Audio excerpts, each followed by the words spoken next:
Hi అండి, అందరికీ నమస్కారం. నా పేరు Usha Bala. Welcome to my channel Bala study circle. ఈరోజు మరో మంచి సైకాలజీ టాపిక్తో మళ్ళీ మీ ముందుకు వచ్చానండి. అదే ఆ టాపిక్కే శిశు వికాస దశలు, అందులోని మార్పులు. అయితే ఈ శిశు వికాస దశలు అన్న మానవ వికాస దశలు అన్న ఒకటేనండి. ఈ మానవ వికాస దశల్ని అసలు ఎవరు కనిపెట్టారు అంటే ఎలిజబెత్ హార్లాక్ అనే ఒక ఆయన ఈ మానవ వికాస దశల గురించి అధ్యయనం చేశాడండి. చెప్పాడు, ప్రతిపాదించాడు ఆయన. అయితే ఒకసారి ఎలిజబెత్ హార్లాక్ గారి గురించి చూద్దాం. ఒకసారి ఎలిజబెత్ హార్లాక్ అనే ఆయన అమెరికా మనోవిజ్ఞాన శాస్త్రవేత్త. ఆయన ఎలిజబెత్ హార్లాక్ మానవ వికాస దశలను 10 దశలుగా విభజించారు.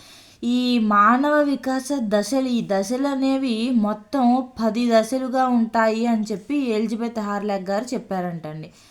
ఎలిజబెత్ హార్లాక్ మానవ వికాసంలోని ఒక్కో దశలో జరిగే పెరుగుదల, ప్రవర్తన అంశాల గురించి వివరించారు. అంటే ఏం లేదండి, ఇప్పుడు మానవ వికాస దశలు అని చెప్పుకున్నాం కదా మనం. ఒక్కొక్క వికాసంలో జరిగే మార్పు, జరిగే పెరుగుదల, అలాగే ప్రవర్తన అంటే ఏంటి? మార్పు, అలవాటు, అవి సంథింగ్ చాలా లక్షణాలు ఉంటాయి కదా. సో అవన్నీ కూడా ఒక్కొక్క దశలో ఏ విధంగా ఉంటాయి మానవునిలో అని చెప్పి అనే దాని గురించి ఈ ఎలిజబెత్ హార్లాక్ అనే ఆయన వివరించారనమాట. ఈయన వివరించిన వికాస దశలు, అసలు ఈయన మానవ వికాస దశలు అని చెప్పాడు కదా. ఏఎన్ దశలు: శారీరక వికాసం ఒకటి, అలాగే చలన వికాసం ఒకటి, మానసిక వికాసం ఒకటి, సాంఘిక వికాసము, ఉద్వేగ వికాసం, నైతిక వికాసం, భాషా వికాసం.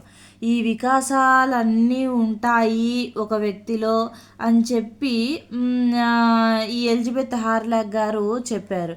అయితే ఎలిజబెత్ హార్లాక్ గారు రచించినటువంటి ముఖ్యమైన గ్రంథం ఏమిటి అంటే డెవలప్మెంట్ సైకాలజీ. ఇది చాలా ఇంపార్టెంట్ అండి.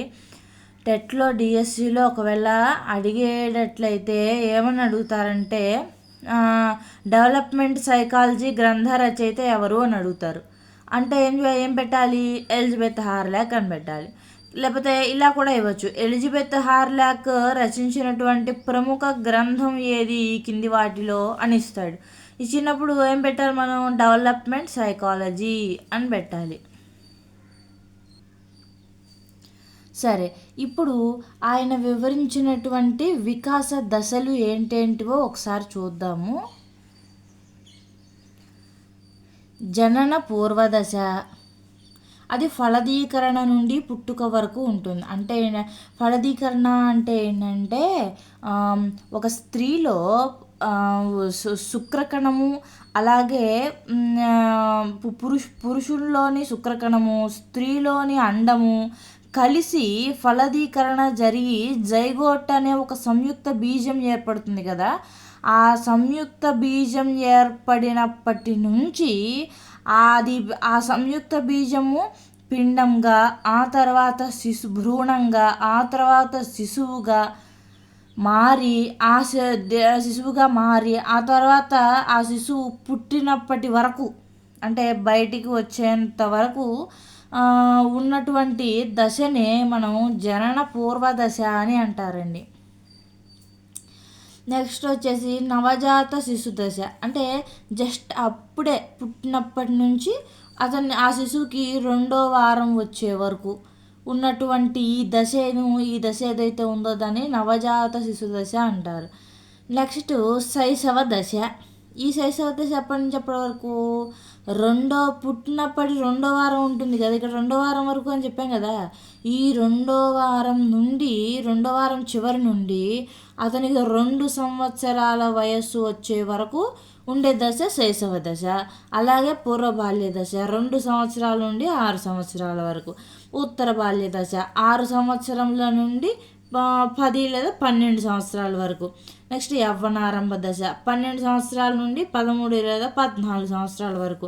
కౌమార దశ 14 సంవత్సరాల నుండి 18 సంవత్సరాల వరకు. పూర్వ వయోజన దశ 18 సంవత్సరాల నుంచి 40 సంవత్సరాల వరకు. మధ్య వయస్సు 40 సంవత్సరాల నుండి 60 సంవత్సరాల వరకు. వృద్ధాప్యము 60 సంవత్సరాల నుండి మరణం వరకు, అంటే చనిపోయే వరకు. ఈ విధంగా ఎలిజబెత్ హార్లాక్ అనే ఆయన శిశువు యొక్క లేదా ఒక వ్యక్తి, ఒక మానవుని యొక్క వికాస దశల గురించి ఈ విధంగా వివరించారనమాట. అసలు దశలు ఇగో ఇవి, ఈ దశలు ఉంటాయి అని చెప్పాడు ఎలిజబెత్ హార్లాక్. అయితే ఏంటంటే మనకి టాపిక్ వికాస దశలు అంటే ఏంటి అని కాదు కదా ఇక్కడ. మనకి ఇక్కడ టాపిక్ ఏంటి, శిశు వికాస దశలు, దానిలోని మార్పులు ఏంటి. ఇప్పుడు పూర్వబాల్య దశ ఉందండి, దీంట్లో వచ్చే మార్పులు ఏంటి అంటే శారీరక వికాసం పరంగా ఏ మార్పులు వస్తాయి, మానసిక వికాసం పరంగా ఏ మార్పులు వస్తాయి, సాంఘిక వికాసం పరంగా ఏ మార్పులు వస్తాయి, భాషా వికాసం పరంగా ఏ మార్పులు వస్తాయి. ఈ దశలో, ఈ పూర్వబాల్య దశలో ఏ విధంగా మార్పులు వస్తాయి, ఎవరిలో, మానవునిలో ఏ విధంగా మార్పులు వస్తాయి, దాని గురించి ఇప్పుడు మనం చూసుకుందాం. ఒక్కొక్క దశలో ఏ విధంగా మార్పు జరుగుతుంది అనేది ఒకసారి ఇప్పుడు చూద్దాము. సరేనండి, ఇప్పుడు దశల్లో మార్పులు ఏంటేంటి అని చూద్దాము అనుకున్నాం కదా. ఇప్పుడు ఇక్కడ చూడండి, శైశవ దశ అని ఉంది కదా, ఇక్కడ కనిపిస్తుందా మీకు, శైశవ దశ. ఈ శైశవ దశలో మనం ఇందాక ఏమని చెప్పుకున్నాము, శైశవ దశ అంటే పుట్టిన 2వ వారం నుంచి పిల్లాడికి 2 సంవత్సరముల వయస్సు వచ్చే వరకు ఉండే దశని శైశవ దశ అనే కదా మనం చెప్పుకున్నాము. ఆ దశలో, ఆ టైంలో వాడికి శారీరక వికాసం పరంగా ఏ మార్పులు వస్తాయి, అదే కదా మనం ఎప్పుడు చూసుకోవాల్సింది. అత్యంత వేగంగా పెరిగే దశ అంటే శారీరకంగా కానీ మానసికంగా కానీ పెరుగుదల అనేది ఎక్కువగా ఉంటుందన్నమాట. అత్యంత వేగంగా పెరిగే దశని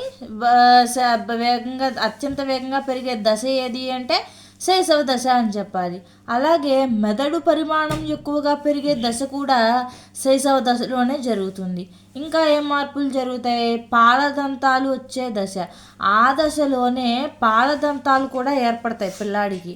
అలాగే చూపు, వినికిడికి సంబంధించిన జ్ఞానేంద్రియాలు అభివృద్ధి చెందుతాయి.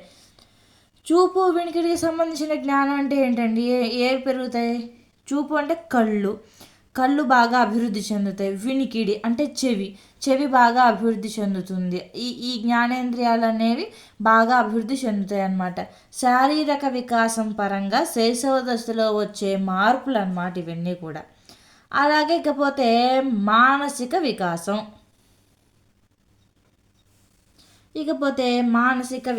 కదండి. ఈ శైశవ దశలో వ్యక్తిలో మానసిక వికాసంలో వచ్చేటటువంటి మార్పులు ఏంటి, జ్ఞానేంద్రియ వికాసం అధికంగా జరుగుతుంది. అంటే ఏంటి, కంటి చూపు మెరుగుపడటం, అలాగే వినికిడి స్పష్టత అనేది పెరగటం, ఇలాంటివన్నీ కూడా జ్ఞానేంద్రియ వికాసం కిందకే వస్తాయి.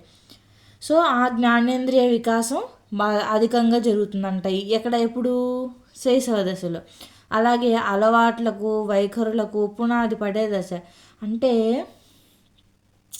మీరు ఒకటి గమనిస్తే, పసిపిల్ల ఏ పనైనా, ఏ మంచి అలవాటైనా కూడా పసిపిల్లలు అప్పటి నుంచే నేర్పించాలండి, పెద్ద అయిన తర్వాత మాట వినరు, వాళ్ళు చేయరు అంటారు.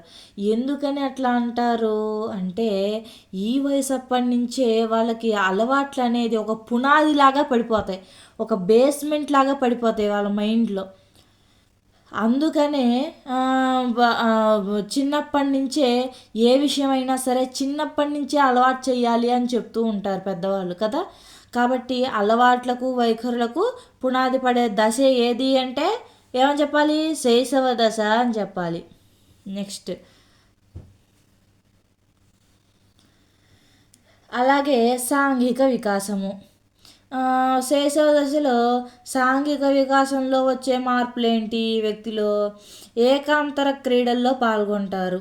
అంటే 2 వారాల వయసు అంటే ఏముందండి, ఏకాంతర క్రీడలు అంటే కాళ్ళు చేతులు ఆడిస్తూ ఉండటం, తనలో తానే నవ్వుకోవటం, లేదంటే తనంతట తానే బొమ్మలు తెచ్చుకుని వాడొక్కడే కూర్చొని ఆడుకోవటం, ఇలాంటివన్నీ కూడా ఏకాంతర క్రీడల కిందకు వస్తాయి. సో అటువంటి ఆటలన్నీ కూడా శైశవ దశలో ఆడుకుంటాడనమాట. నెక్స్ట్ స్వీయ కేంద్రీకృతంగా ఉంటాడు. అంటే ఏంటంటే అన్నీ నేనే చేసుకోవాలి, నేనే చెందాలి, ఎవ్వరూ నాకు హెల్ప్ చేయకూడదు అనే దీంతో ఉంటాడనమాట. అది సాంఘిక వికాసం. నెక్స్ట్ భాషా వికాసం. శైశవ దశలో భాషా వికాసం ఏ విధంగా ఉంటుంది? నెక్స్ట్ భాషా వికాసం అని చెప్పాం కదా. ఈ భాషా వికాసం శైశవ దశలో ఏ విధంగా ఉంటుంది అంటే, శైశవ దశలో ఏ విధంగా మార్పు వస్తుంది భాషా వికాసంలో? భాషా వికాసం అంటే ఏంటి? భాష అభివృద్ధి చెందటం కదా భాషా వికాసం అంటే. సో శైశవ దశలో ఈ వికాసం ఎట్లా ఉంటుందంటే, వాగ్రూపాల ద్వారా శిశువు తన భావాలను వ్యక్తపరుస్తాడు. అంటే ఏంటి వాగ్రూపాల ద్వారా అంటే అత్త, తాత, మామ ఇలాంటివన్నీ కూడా చిన్న చిన్న ముద్దు ముద్దు పలుకుతూ తన భావాలని వ్యక్తపరుస్తూ ఉంటాడనమాట. అందుకే ముద్దు పలుకుల దశ అని కూడా అంటూ ఉంటారు. దేన్ని, ఏ దశని? శైశవ దశని. శైశవ దశని ముద్దు పలుకుల దశ అని కూడా చెప్తూ ఉంటారనమాట. నెక్స్ట్ వికాసాలన్నీ మళ్ళీ నెక్స్ట్ పార్ట్ 2 వీడియోలో చెప్తానండి. అంతటి వరకు నమస్కారం. Thank you. నా ఈ వీడియో కనుక నచ్చినట్లయితే నా ఛానల్ని సబ్స్క్రైబ్ చేసుకోండి, లైక్ చేయండి, షేర్ చేయండి. Until then good by.